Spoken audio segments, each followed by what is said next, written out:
Okay, hello everyone. Today is February 21st, and my name is Nicole. I'm the community advocate here at Lifespan. And today we're going to be doing a workshop via Zoom, and the topic is discretionary benefits.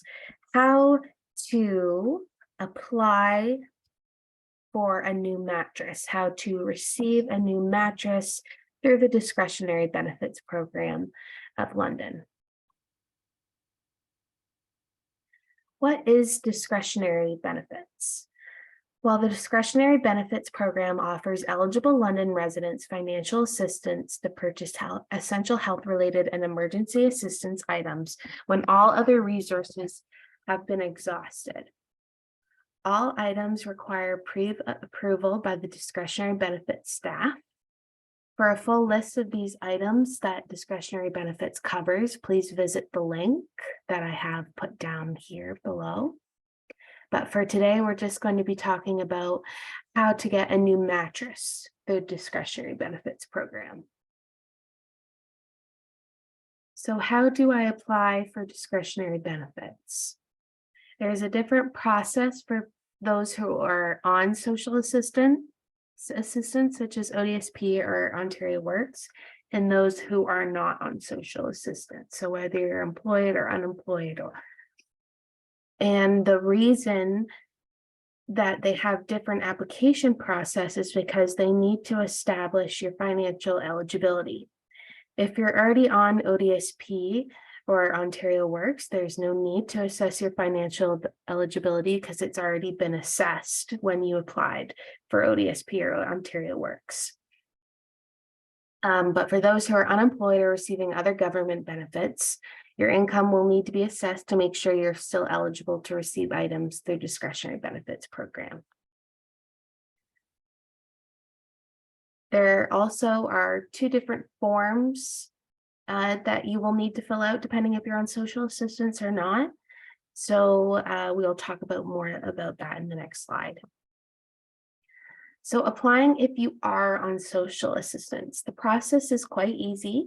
You just contact your caseworker. This can be by email, by phone, by fax, and tell them you are in need of a new mattress. They do not need a cost estimate for this because everyone gets the same base amount when purchasing a new mattress. It might take up to a couple days to approve the request, but please do not worry, your caseworker will put through the request. When the request has been approved, your caseworker will contact you in writing with details about the cash or voucher you will receive to obtain a new mattress. Now, if you are having a problem contacting your caseworker, please let me know and I can step in for you on your behalf. Okay, applying if you're not on social assistance, the process is a little bit different. You may call and apply, but it's faster sometimes to just fill out the online application yourself and then send it to the Discretionary Benefits office. The application is available on the City of London, Ontario Works website, and I've posted the link there. The application that you're going to want to be looking for is called the Application for Discretionary Benefits, Non-Social Assistance Recipients. And you can find it under the heading titled Discretionary Benefits on the above link that I've posted.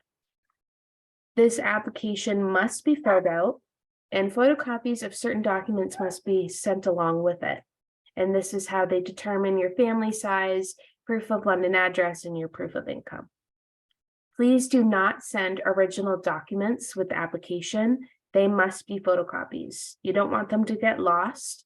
So just to be safe, you're going to want to make some photocopies. You can go do that at the library for a small fee, or you can do it for free in the Ontario Works office at City Plaza. They have computers and copiers for people to use at any time. Or you can ask me, Nicole, at Lifespan, and I might be able to make you some photocopies. So this is what the application looks like for non-social assistance recipients. I just wanted to give you guys an example so you know what you're looking for. It is quite small, I realize that. But if anybody ever has any trouble finding the application, please just reach out to me and I'll send you one by email. Okay, applying if you're not on social assistance continued. Documents that you need for the application. You're going to need copies of ID for all your family household members. Example of this could be a health card, a birth certificate, a photo ID card, or a driver's license. Verification of London address will be needed. So you need a recent utility bill or a lease or rental agreement, basically any kind of piece of mail that's come to your address, your current address will be proof enough for a London address.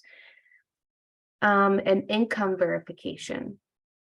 So this could be your most recent notice of assessment from Canada Revenue Agency or the annual Canada Child Tax Benefit Statement showing your family income. It could be pay stubs or bank statements, but both of the adults of the house will have to prove their income.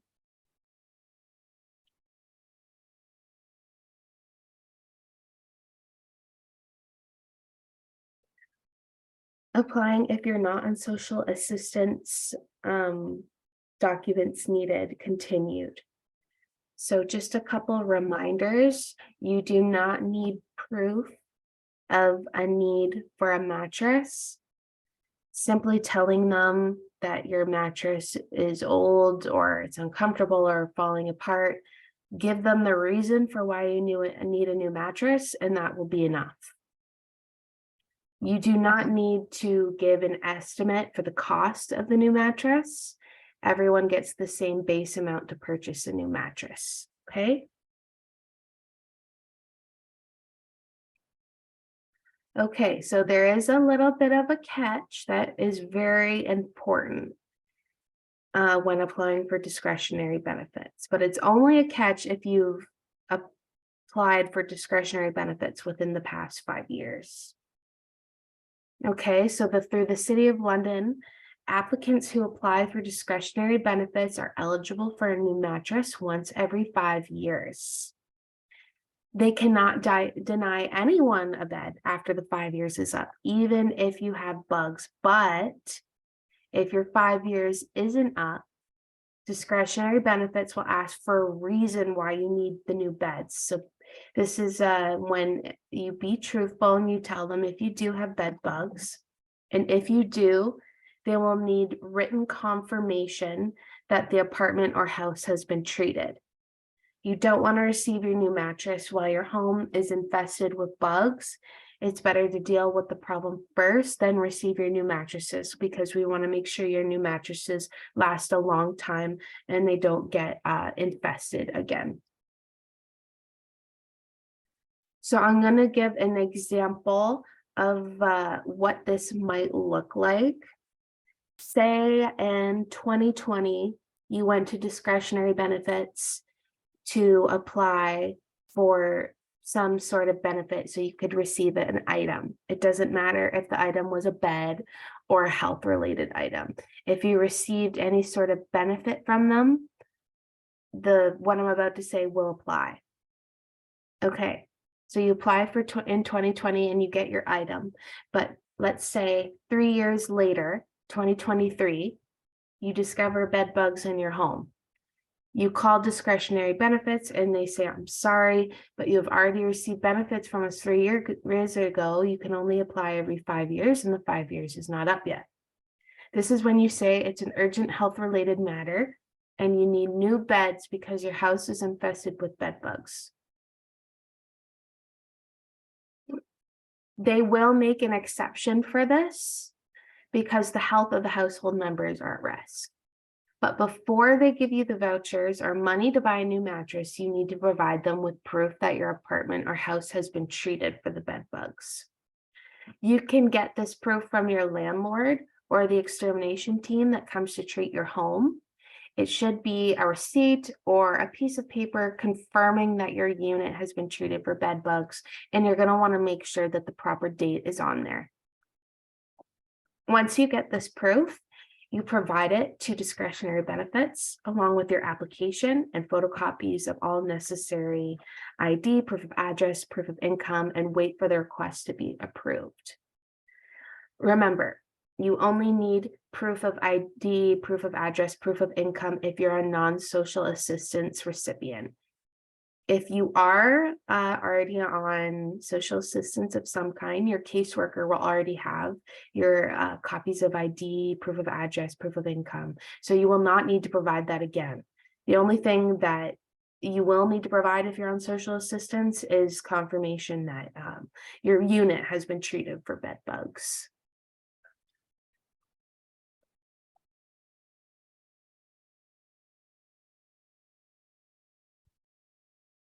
Okay, so where do you send the application and the documents to? So once you complete the application form, submit it and your supporting documentation to Discretionary Benefits Office, PO Box 5045 in London, Ontario, and the postal code is N6A 4L6. You can also submit your application electronically at this email address I provided, socialservices@london.ca. And you can also submit it in person at the head office, which is in City Plaza, 355 Wellington Street, Suite 248. There's also drop boxes around the city in different areas of the city that you can drop off the application and the documents to. You just want to make sure they're in an envelope. First, put the application and the photocopy documents into the envelope and then drop it in the drop box. There is quite a few drop boxes. I couldn't list them all here. So I provided a link, and at the bottom of the page, it tells you where all the drop boxes are located. So if you are eligible, you'll be advised in writing and informed of next steps. If you're not eligible, you'll be advised in writing, and details of reasons for ineligibility will be outlined. If you think there's been a mistake, please do not hesitate to come to me, Nicole, and I can step in for you on your behalf, and we can take a look more closely at the situation.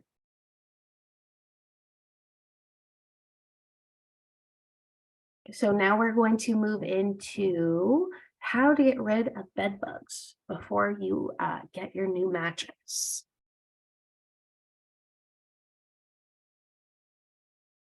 So step one, you're going to want to contact the landlord as soon as possible and alert them of the bed bug situation.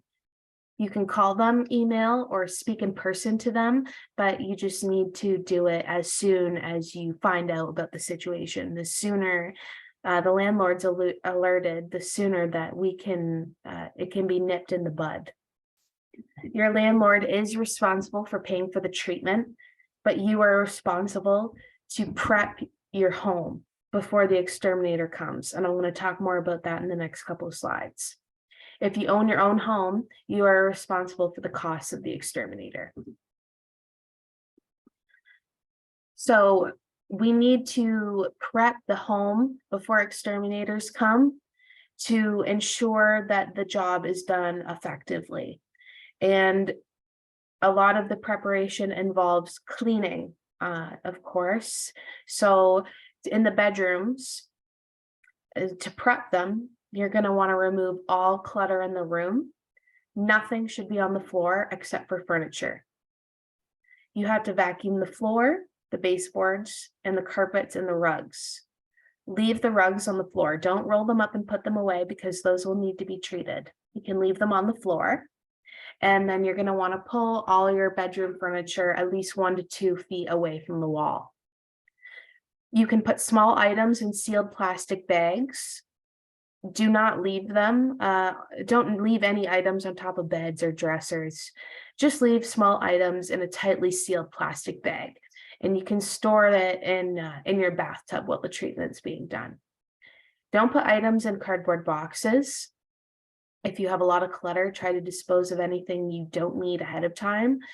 And wash items you want to keep, and you can store them in, a plastic bag or plastic bins with lids. Bedroom continued.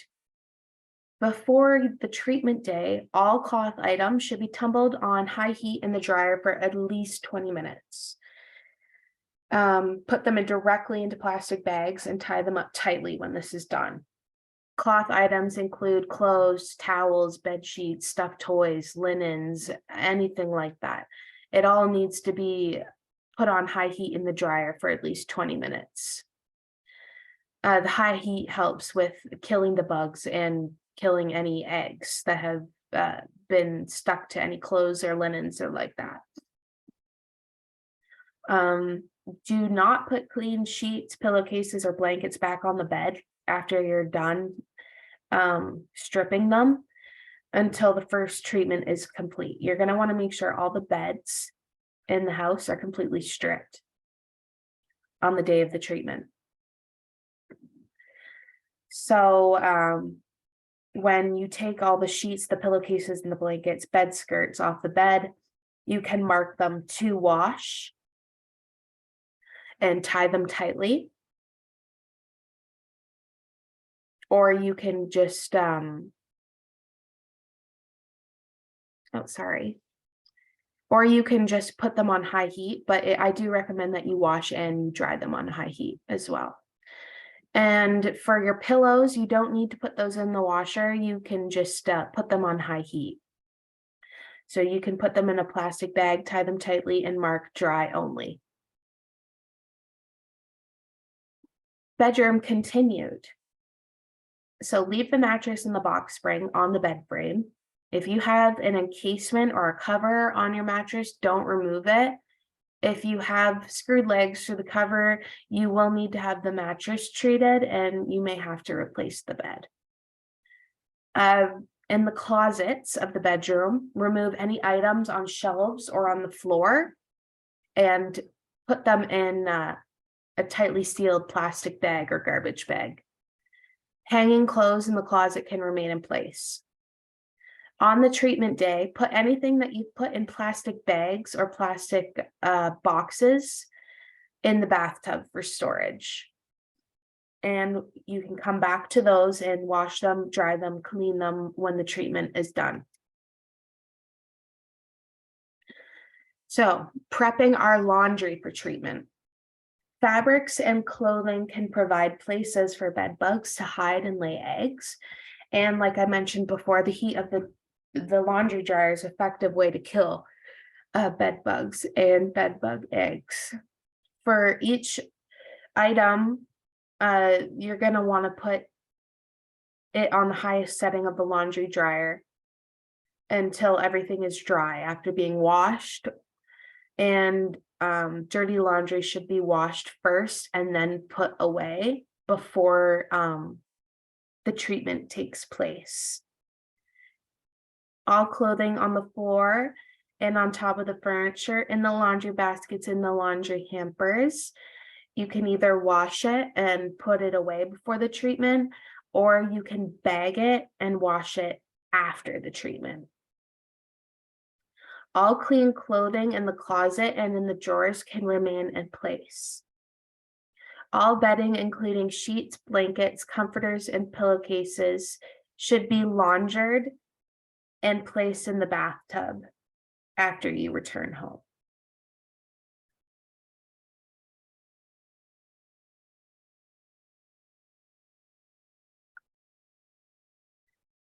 All bedding, including sheets and blankets, should be laundered and then placed in the bathtub until you return home. Okay, prepping your living room for the treatment day. Eliminate all clutter in the room. Nothing should be on the floor except for rugs and furniture. You're going to want to do the same thing as you did in the bedrooms. You're going to vacuum the floor, vacuum the baseboards, the carpets, and the rugs. Leave the rugs on the floor so they can be treated. Pull everything 2 feet from the wall. Don't put items on top of the couch or other furniture. Bag them, and then return them to their place when you're home after the treatment.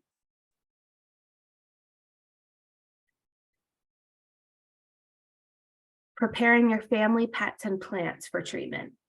All pets must be removed from the home before the treatment starts. This includes dogs, cats, hamsters, birds, fish in small bowls, and other small pets. They could get really sick or even pass away if you leave them in the home when the treatment is taking place. So you need to make sure all of your pets leave with you when you leave the house when the treatment takes place. Let's say if you have a big aquarium with lots of fish and you can't take that with you, you're just going to want to cover the tank tightly with plastic wrap or a plastic bag. Make sure there's no holes or tears in the plastic so that the treatment doesn't seep into their tank. And you're going to want to feed the fish and turn off the water pump before you leave. Plants can stay in your home. They should be absolutely fine. So you must leave your home before the pest control treatment starts, and your pets.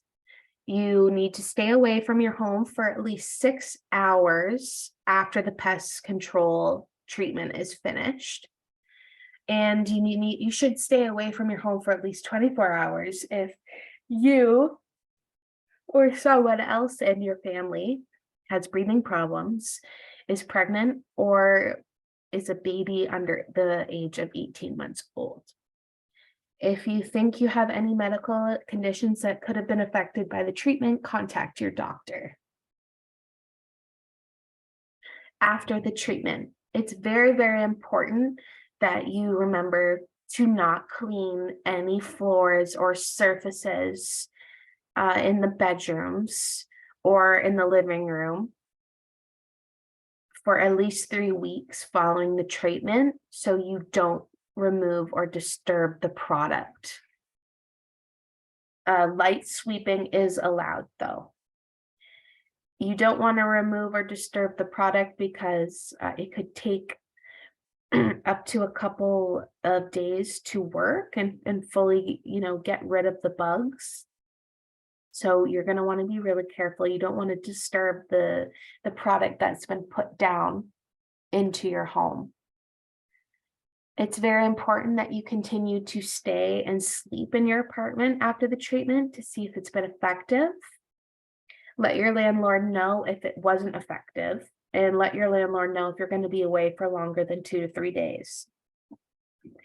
Also, after the treatment, everything that you put in bags and placed in the bathtub that you've marked either to wash or to dry, you can go ahead and wash or dry those items. And to be safe, if you dried anything before you left the treatment and bagged it, you can dry it one more time on high heat, just to be safe.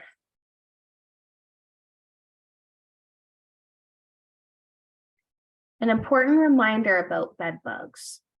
Moving from your bed to the couch to escape the bed bugs will only spread them into your living room. Because bed bugs are attracted to human breath, so moving to a different room is not going to help. It's just going to spread. Please do not try to exterminate the bed bugs by yourself. It's best to get a professional.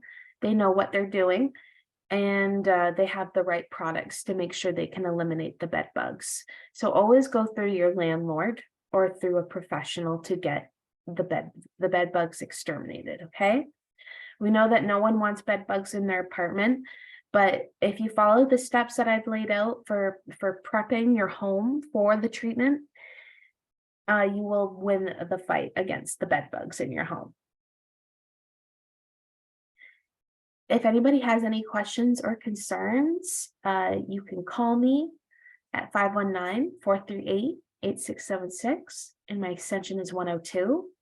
I'm in the office from 8:30 to 2:30, Monday to Friday, or you can email me at life@execulink.com. And yeah, that's about it for today, guys. I hope this information was helpful. And please do let me know if you have any questions. Take care.